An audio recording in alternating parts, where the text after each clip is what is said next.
بسم اللہ الرحمن الرحیم. Students welcome again. آج 7 جولائی 2020.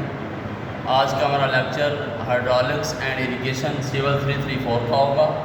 چیپٹر نمبر 5 اس کو آج ہم اسٹارٹ کرتے ہیں ہائیڈرو ڈائنامکس. تو اس میں آج ہمارا ٹاپک ہے ڈسچارج کا. تو ڈسچارج کیا ہوتا ہے؟ کسی بھی مائع کی جو بہنے کی شرح ہوتی ہے اسے ڈسچارج کہا جاتا ہے. تو یہ ہمارے پاس ڈسچارج کی میں نے آپ کی ڈیفینیشن جو ہے وہ تھوڑی سی اس کی وضاحت کرنی ہے.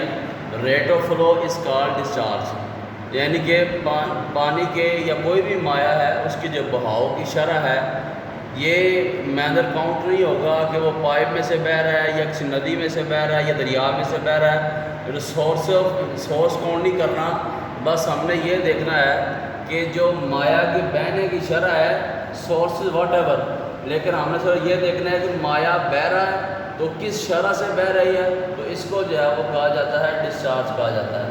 تو آپ نے اکثر ٹی وی نیوز وغیرہ میں جو ہے وہ سیلاب کے دنوں میں یہ نیوز سنی ہوگی کہ اتنے کیومکس یا اتنے کیوسک کا پانی کا ریلا جو ہے وہ جناب فلاں جگہ سے جا رہا ہے تو اس کو ڈسچارج کہا جاتا ہے. یہ ڈسچارج کو کاؤنٹ کرنا ہوتا ہے.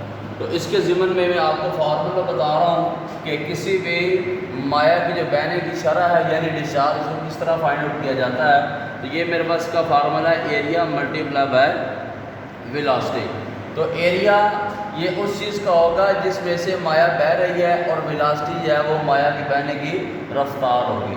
تو ساتھ ہی میں نے آپ کو یونٹ سے بھی آگاہ کرنا چاہتا ہوں کہ یونٹ کس طرح اس کے آتے ہیں. تو ہمارے پاس بیسیکلی دو اس کے یونٹ ہوتے ہیں، کیومکس اور کیوسک. تو کیومکس کب آئے گا؟ جب ہم کویشچن کو حل کرتے ہوئے اس کا فائنلی آنسر ہمارے پاس میٹر کیوب پر سیکنڈ. تو یہ شرح اسی پہ کہا جاتا ہے جب کسی بھی چیز کو ہم یونٹ سیکنڈ میں یا یونٹ کسی بھی یونٹی دے کر حل کرتے ہیں اس کو شرح کہا جاتا ہے. اور اگر میں اسی بہنے کی شرح کو جو ہے وہ فٹ کیوب پر سیکنڈ میں نکال لوں تو اس کو کیوسک کہا جائے گا. تو یہ ہمارے پاس ایک چھوٹی سی جو ہے وہ ڈائیگرام ہے جس میں میں نے آپ کی پائپ میں بہتے ہوئے مائع کی فگر بنائی ہے. تو یہ اس کا جو ہے وہ پائپ کا ڈایا ہے، یہ بہنے والا اس میں جو ہے وہ مائع ہے. تو اس میں جو بہنے کی جو مقدار ہوگی اس کو ہم کہیں گے ڈسچارج. نیکسٹ اسٹیپ ہمارے پاس ہے ایکویشن آف کنٹینیوٹی. تو میں علیحدہ ٹاپکس کو کویشچن کروانے کی بجائے میں ایک ہی ٹاپک میں آج اس کو بتانا چاہ رہا ہوں. کل انشاءاللہ پھر اس کا نیکسٹ آپ کو جو ہے وہ چند نومیریکل کے ساتھ اس کا جو ہے وہ آپ کو انشاءاللہ مزید سمجھ آ جائے گی. تو ایکویشن آف کنٹینیوٹی یعنی کہ تسلسل کی مساوات. یعنی کہ تسلسل کیا ہوتا ہے، کنٹینیوٹی کیا ہوتی ہے. یعنی کہ کسی بھی اگر ہم ڈسچارج کے بارے میں پڑھ رہے ہیں تو ڈسچارج کی کنٹینیوٹی. تو وہ کنٹینیوٹی کیا چیز ہے؟ اگر یہ ہمارے پاس ایک پائپ ہے جس کے دو سرے جو ہے وہ مختلف ڈائی کے ہوں، یہاں پر ڈایا بڑا ہے یہاں پر ڈایا چھوٹا ہے، چاہے پائپ ٹیپر ہے یا چاہے سیدھا ہے، تو اس میں ہوگا کیا؟ یہ والا سرا ہے یہاں پر ڈایا اور ہوگا ویلاسٹی اور ہوگی، اور یہاں پر جو ہے وہ ڈایا اور ہوگا ویلاسٹی اور ہوگی.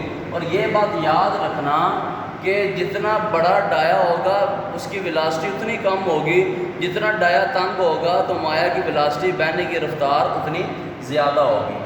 تو کنٹینیوٹی یہ ہے کہ پائپ کے ہر سرے پر جو ڈسچارج ہے وہ سیم ہوتا ہے. یعنی کہ جتنا ڈسچارج یہاں پر ہے اتنا ڈسچارج یہاں پر بھی، اتنا ڈسچارج یہاں پر بھی. تو یہ ڈسچارج جو ہے وہ ایک پائپ کے جتنا بھی آپ جہاں سے بھی اخذ کریں گے وہ سیم ہی ہوگا. اس کی وجہ یہ ہے کہ چھوٹی سی مثال دے رہا ہوں آپ کو کہ اگر آپ کسی بوتل میں جو ہے وہ پانی ڈالیں تو اگر آپ اس پانی کو جتنا فرض کریں آپ نے 1 لیٹر پانی ڈالا ہے، اگر آپ اس کو ڈھکن کھول کے نکالیں گے تبھی سارا 1 لیٹر باہر آئے گا. اگر پیچھے سے پائپ اس کو بوتل کو کاٹ کے نکالیں گے ساری بوتل باہر یا پانی باہر تو وہ کیا ہوگا جناب، وہ اتنا ہی جو مائع آپ اس کے اندر ڈالا تھا 1 لیٹر اتنا ہی سارا باہر آنا ہے. تو اس لیے کہا جاتا ہے کہ ڈسچارج جو ہے وہ ایکول ہوتا ہے. تو اب ہم یہاں سے دیکھیں گے اگر ہم نے یہ ایکویشن اس کی ڈائیگرام دیکھ لیا دین کیا ہوگا. یعنی کہ یہاں پر ڈسچارج ایکول ٹو یہاں پر ڈسچارج ایکول ٹو اس پر ڈسچارج. تو ڈسچارج کا فارمولا میں نے آپ کو بتایا تھا ایریا ملٹیپلائی بائی ویلاسٹی. تو میں نے چونکہ اس کو 1 2 3 نمبر سے ڈینوٹ کیا ہے تو میں اس کے فارمولے میں بھی نمبرنگ سے ڈینوٹ کروں گا. یعنی کہ اگر میرے پاس یہاں پر ڈایا اور ہے اس کا ایریا 1 ویلاسٹی 1، یہاں پر ایریا اور ہے ایریا 2، یہاں پر ویلاسٹی بھی مزید جو ہے وہ تیز ہو جائے گی۔ یہاں پر اگر ایریا کم ہو جائے گا لیکن ویلاسٹی مزید تیز ہو جائے گی۔ تو انشاءاللہ نیکسٹ لیکچر میں ہم کس طرح سے بہتے ہوئے مایع کا ڈسچارج فائنڈ کریں گے، کل انشاءاللہ بائی نیومیریکلی سالو کریں گے۔ تو یہ تھی آپ کی ایکویشن آف کنٹینیوٹی، اس کو اچھے طریقے سے دیکھ لیجیے گا، انشاءاللہ کل کے لیکچر میں آپ کو مزید سمجھ آ جائے گی۔ اللہ حافظ۔